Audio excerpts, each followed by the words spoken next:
All right, let's get this bad boy underway, shall we?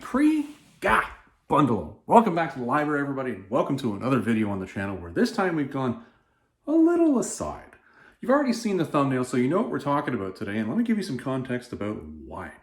Well, I tell you, I'm currently waiting for a bunch of key issues to come in that are part of the Conan collection that we need so we can finish some of the videos that we've already started this series on within this channel. But I decided to do something a little aside.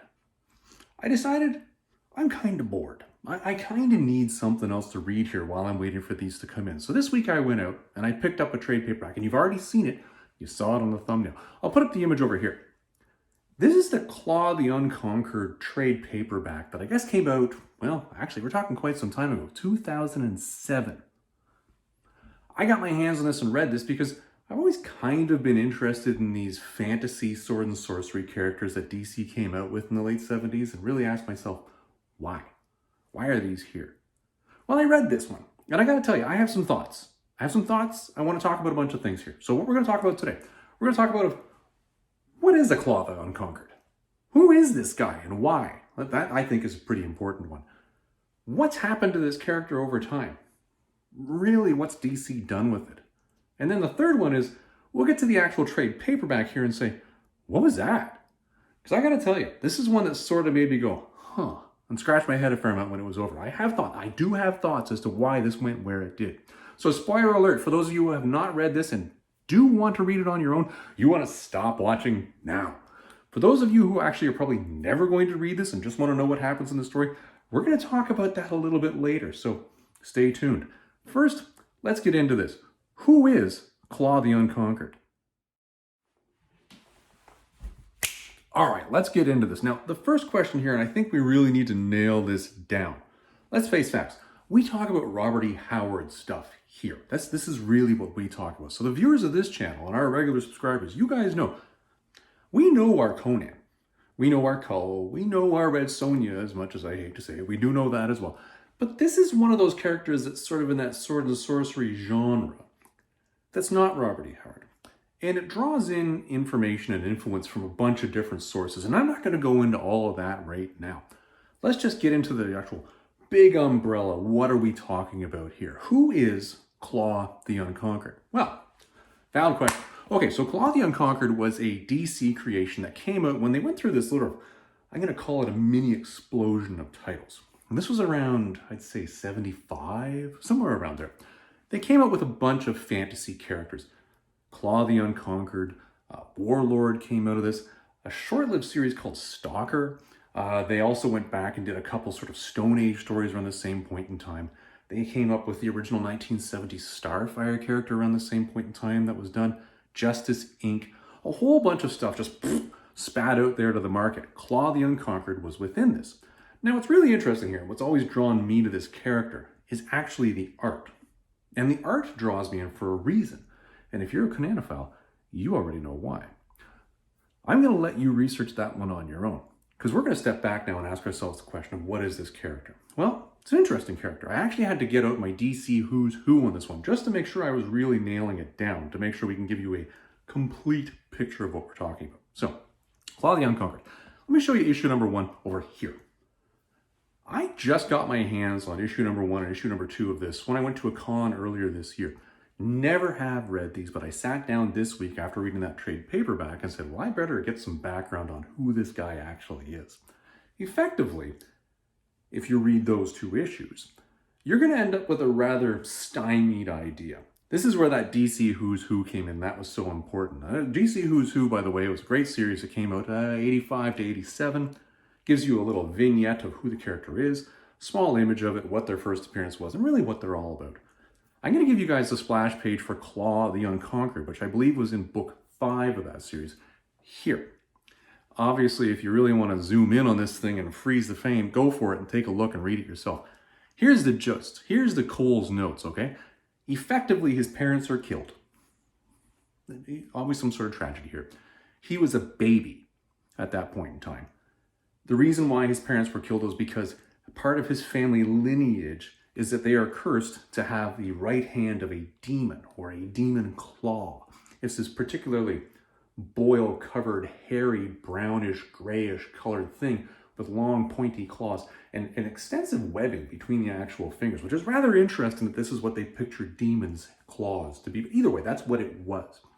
Because his family had this, and because there was a prophecy, a certain unscrupulous ruler decided, we're going to kill these guys, get them out of the way here and protect my reign forever. Well, Claw, being the baby within that family who was left alive, is taken away by the forces of good within the universe that he lives within. I'm not going to go into too much detail here, but he's raised by them. And he's raised in a way that he's really meant to be the champion that's defending the forces of good in this universe that he lives within, because you have a very clear sense the universe that he's within is not our Earth. In fact, it's not even close to our Earth. It's a different place, okay? Anyways, he's raised by those guys. His job is to be the actual champion of good. Initially, he has some sort of memory issues where he doesn't remember why he's doing what he's doing, and effectively he goes on his merry way being this force of good, while at the same time he has this demon hand that's manipulating him. Very much like the Army of Darkness sort of idea. This demon hand, though, is communicating with him. It's whispering to him. It's bringing in bloodlust and evil thoughts into his mind. And this red metal gauntlet that he has to wear is manipulating it back and actually silencing it so Claw can continue doing what he's doing. That gauntlet comes off. Maybe the more bestial side comes out. That gauntlet goes back on. He's a calmer individual. It was a miniseries that came out, well, it wasn't a miniseries, it was a series that came out in the 70s, but unfortunately came to an untimely end when a lot of the topics that were around that in the 70s suddenly ceased. DC stopped, and it was interesting that they were, at that point, sort of developing a little more about the character. I believe if you do a fair amount of Google digging, you'll actually find out that in the late 1970s, there was inference that the original 1970s Sunfire and Claw were actually within the same realm. And unfortunately, that was never really dove into. It just sort of truncated an end. After that, you really don't have that much of the character. Then something strange happens. Let's talk about that. All right, so what happened here? Well, really, Claw became dead IP. And I've been using that phrase dead IP a fair amount lately. I'm going up to cons, going to comic stores, and there are a couple of these older titles where I'm starting to get a little bit of an interest of potentially picking them up, just to pull them into the Tennessee Fats collection. Just to say, I now have this other vignette of sword and sorcery. The problem is I'm getting very rudely surprised lately and finding out that my idea of dead IP isn't necessarily dead IP at all. Claw is a great example of that, actually. This thing happened, and this thing is called Wildstorm. Now, y'all can get out there and Google Wildstorm all by yourself and find out what it was, and how it came about, and what it did, okay?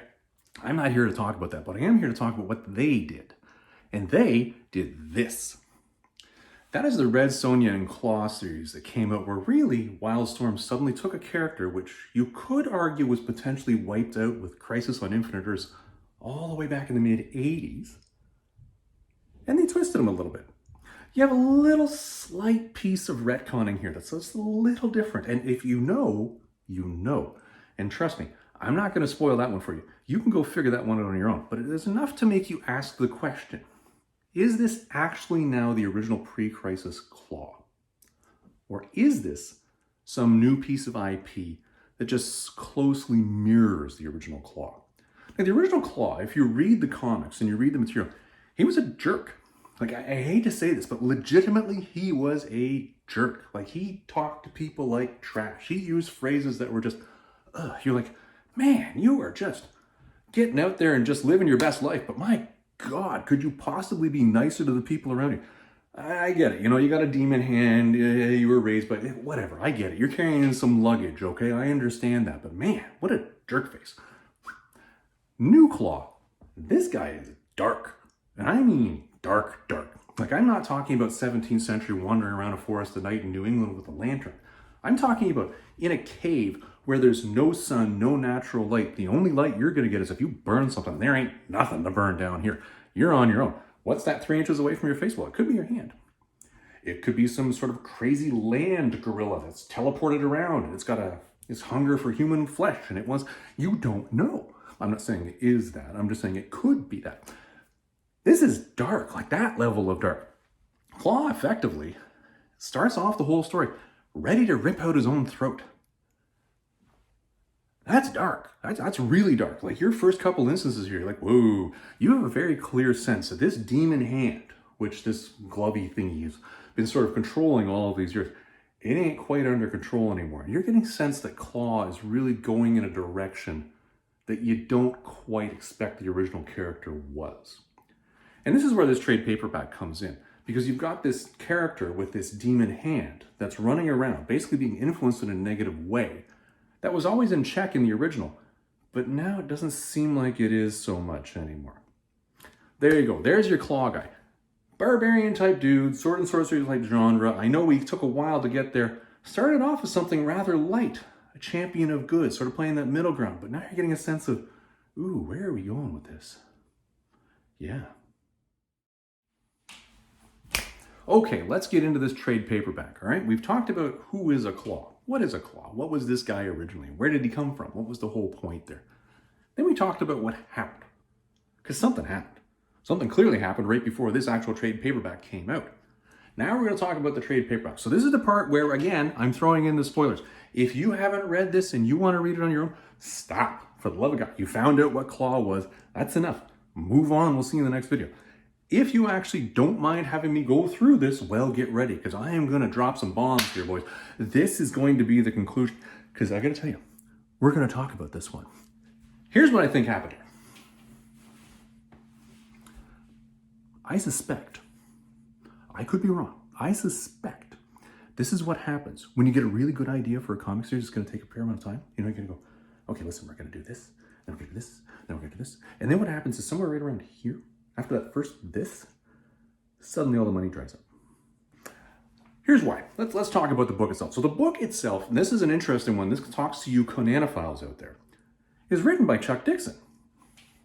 We all know Chuck Dixon. Chuck Dixon does some really good Conan. He is a wonderful writer of the brutal form of Conan. Now, there's that Siege of the Black Citadel that we did the review on, and in fact, I'll stick a link up over here for you guys. We've already talked about this. We also know he does a lot of Conan in comics that are really well done. But again, what he writes is a particularly brutal style of Conan. His is not the Roy Thomas thinking lore, build into the whole world sort of Conan. His is the Conan that gets the job done. His is the Conan that starts here, says, I need to murder 15 people to get between here and here. Well, I guess we better start killing. That's what Chuck Dixon writes, and he does a particularly good job about that. So you kind of know when you pick this one up and you see Chuck Dixon on it, you say, I suspect we're going to be going in this particular direction. Well, let me tell you, you would not be surprised by that. This story is an interesting one because in here you have Claw, who starts the story off and discovers that despite the fact that his claw was actually removed at the end of the Red Sonja Claw story, it's growing back. Not only is it growing back, he's finding himself being driven by those evil thoughts again. That's not good. Sorceress comes out of nowhere. Says, listen, here's the deal. I need you to go here. I'm not going to go into what the here is. You need to go here because we're going to stop some elder gods from coming back, and I need you to do that. I'm going to send some companions to help escort you there. And he's like, well, I have no interest in, helping you, but I am going to go there because my idea is I'm going to tell these elder gods to get this demon hand that continues to grow back on me off and give me back my real hand. Kind of a weird way of thinking about how you're going to do things. I don't know what sort of leverage he thought he was going to apply to elder gods to make that happen, because really you're getting into almost Lovecraftian type lore at this point in time. Clearly, he seemed to think he was going to do it. Along the way, though, something has come up. Well, I kind of jumped over that point of, his hand was surgically removed in that Red Sonja Claw series. It was quite surgical. It was, in fact, rather brutal, but it did happen. And guess what? That hand, it ain't gone. No. Full-blown army of darkness is going on this thing. This hand isn't just crawling around doing evil things. This hand is crawling around doing evil things, killing things for nourishment, and growing a whole new claw. That's right. So you've got Claw the Unconquered, who thinks he's the only guy that's Claw the Unconquered, making his way over to Point X, where he thinks he's going to negotiate with Elder Gods. In the meantime, literally there's a second Claw the Unconquered out there that's completely driven by this demon hand thinking. And it's doing bad things. Like, it's bad, okay? It's not, like, you're not talking 1970s Claw storyline. You're talking, okay, we're slaughtering villages Entire villages. Oh, we need to actually get out there and procreate. Oh, we're going to do that, but not in the way that most people want to. No, no, no, no, no. It's out there doing bad things, and it seems to be completely unkillable. It just seems to be like Claw the Unconquered. Well, yeah, he's unconquered. Picture that. Full-blown demon mode with Chuck Dixon writing. It's just blowing through people like you wouldn't believe. And guess what? It's already got where it needs to go to. Now, there's a bunch of secondary characters in here that kind of pop up, and some of them matter, some of them don't. I'm going to go with this. Most of them don't. They actually really don't play into the story at all, other than showing some spice as you're running through the story. But really, why? Bottom line is, at the end of this one, you would think Claw's going to solve the problem, right? You think, okay, well, Claw's going to kill the bad Claw, and maybe he will negotiate with the Elder Gods, and they'll give him back his hand, and everything's fine. Yeah. No, that is entirely not what happens. That is the exact opposite of what happens. Well, actually, the exact opposite. He does actually end up killing the other Claw, but the other Claw is unkillable. He just comes back. Guess what? Bad news for you. You can't quite negotiate with Elder Gods, because other Claw actually has managed to release them. They're now taking over the Earth. Whoops. Not only are they taking over the Earth, they kill other Claw, just because, why not? We don't particularly like this guy. He's not the Claw that was the Claw. He's the secondary Claw. He's Claw 2. Claw Prime. Would you call him Claw Prime? No, he doesn't have the matrix of leadership, so he wouldn't technically be Claw Prime. He's just Claw 2. Well, they slaughter him. And the whole story ends off effectively with Claw in stocks being led away in chains, and the sorceress that went through this whole process thinking she was going to manipulate him also being led away in chains. And you have a very clear sense that humanity is enslaved and being slaughtered and doomed. Yeah, that's not encouraging. No. That's the opposite of encouraging. That's the exact opposite of what we would expect to see at the end of a sword and sorcery story that ends with a happy ending. This is the kick in the balls to the Disney method. Oh, you want a happy ending? I ain't getting that. Well, yeah, you didn't get that here. Ooh. All right, it's time to talk Hyborian Age conspiracy theory here. Now, I haven't got out the Hyborian Age conspiracy theory specific hat because, well, this really isn't the Hyborian Age. So we're kind of stretching the definition of that. Let me give you my why. Here, I could be wrong, but this is what I think happened here, okay? We're going to talk quietly. We don't want anyone else to hear this. I think they ran out of money. Or interest. I actually don't know which one it is. But I think what happened here was this. I believe that this series, again, I'm going to throw the little trade paperback image up over here. I believe that what happened here was that this 6-part series that came out in 2006 and 2007 was supposed to continue. I believe that Chuck wanted to come back to this and say, okay, now he's got the world enslaved. Bad things have happened. Now it's time to write the next chapter. Now it's time to say this is how this problem is going to solve itself. But that didn't happen. And really, why don't those things happen? Those things don't happen when suddenly, well, public apathy. Honestly, the public didn't care and never bought it. So maybe it didn't sell well. Or B, the actual producer apathy, as in the company producing this just didn't have interest in continuing to go forward with that. It's rather interesting because really what you had here was a particularly brutal form of this Claw character, which was kind of a neat idea from the mid-70s, where you've updated it, you've twisted it a little bit, you've brought it forward for the times a little bit, given what we expect, I guess, our idea of darkness is now. Once again, in that cave underground where you've got teleporting, you don't know what's in there. That level of darkness is kind of what we expect now. And we expect this of Chuck Dixon stories as well, because he has that brutal style of writing. So why didn't this happen? Well, I can only think that this was, well, quite frankly, put a little bit of A and a little bit of B. I don't know how well this sold. I know when it came out, well, I remember the Red Sonja Claw series when that came out. I don't remember anything about this at all. I wasn't super active in comics, but let me tell you, I would think I would remember this. Maybe that's the public apathy piece. But really, even with that public apathy, you would expect that if somebody really wanted to wrap the story up, they probably would have at some point in time. I know I would have. But really, that would only be I would have if I had a company behind me that was willing to do it. I would actually like to see the creators of this particular trade paperback come back to this one and finish this story. Don't get me wrong. I don't think everything has to have a happy ending. Listen, statistically, you can't always have a happy ending. The bad guys are going to win from time to time. So I see how this story could just be a stop. But wouldn't it be fun if somebody can come back and actually continue this on now? I don't know. I know I'd be pretty happy with that. Well, you don't always get what you want. All right, let's wrap this bad boy up. Well, I gotta tell you, everybody, this was a weird one for me. I did not expect to be going down this road into this Claw the Unconquered character at all. I gotta tell you, this last week I was meandering through the comic shop. I expected I was probably gonna pick up a old Savage sword I was missing or something and just start thumbing through that just to fill my days while I'm waiting for this other stuff to come in when I do my regular reading time, because we all should have regular reading time in our lives. And I saw this and I said, huh.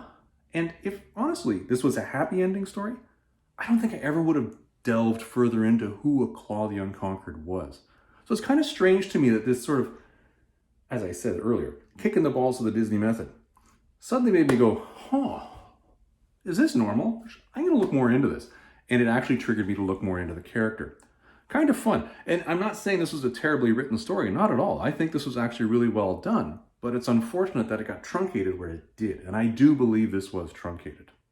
Everybody, that's our video for this week. I hope you enjoyed this one. We'll see you in the next one when we get back to Conan. I believe the next video we're going to do is actually a review of the 3-part series where Conan fights Rune. Oh yeah, that's going to be fun.